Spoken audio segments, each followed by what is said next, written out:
Замислете го следно. Секојдневно се будите со чувство на страв. Не поради тоа што се случува во училиште, туку поради тоа што се случува на вашиот телефон, таблет или компјутер. Ова не е сцена од филм. Ова е реалноста за илјадници млади луѓе денес. Сајбернасилството или интернет вознемирувањето е проблем кој расте секој нов ден.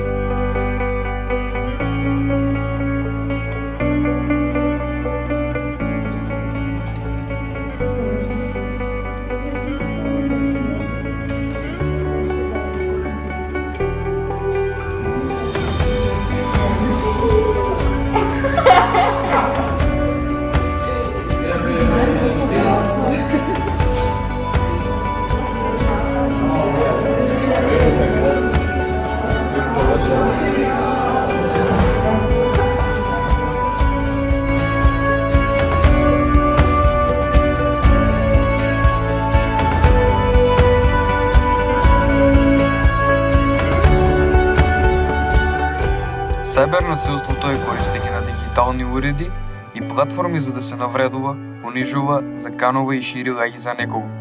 Може да се случи преку пораки, социјални мрежи, форуми, па дури и преку игри. Најчести форми се навредливи или закрнувачки пораки, ширење на лажни информации или гласини, објавување на приватни фотографии и информации без дозвола, исклучување од групи или заедници онлайн.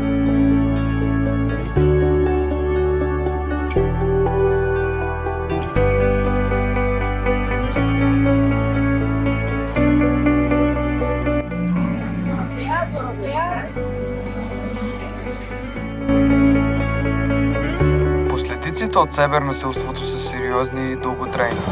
Жртвите често се чувствуваат усамени, исплашени и безпомошни. Може да се појават анксиозност, депресија, па дури и мисли за самоубиство. За разликата од традиционалното насилство, сајбернасилството нема пауза. Може да се случи во секое време, насекаде.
Слушнеме приказната на Доротеја, таа тинејџерка која стана жртва на сајбернасилство.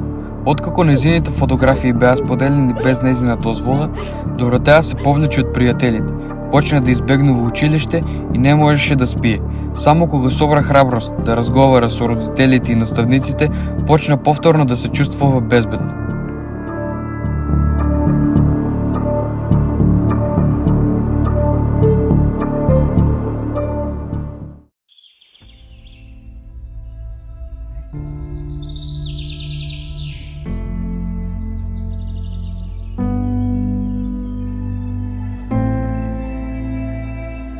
Како можеме да препознаеме дека некој е жртва на сајбернасилство?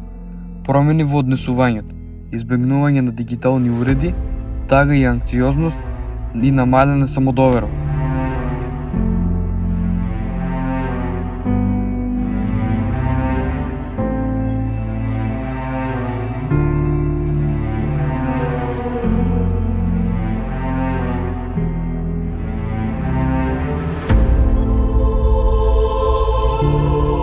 Ако забележите вакви знаци кај себе или друг, не ја губете вашата самодоверба. Разговарете со некој што му верувате, родител, наставник или пријател. Запомнете, не сте сами.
Сајбер насилството не е нешто што треба да се игнорира.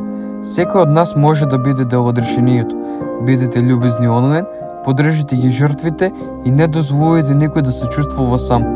Заедно можеме да создадеме побезбедна и подобра дигитална средина за сите.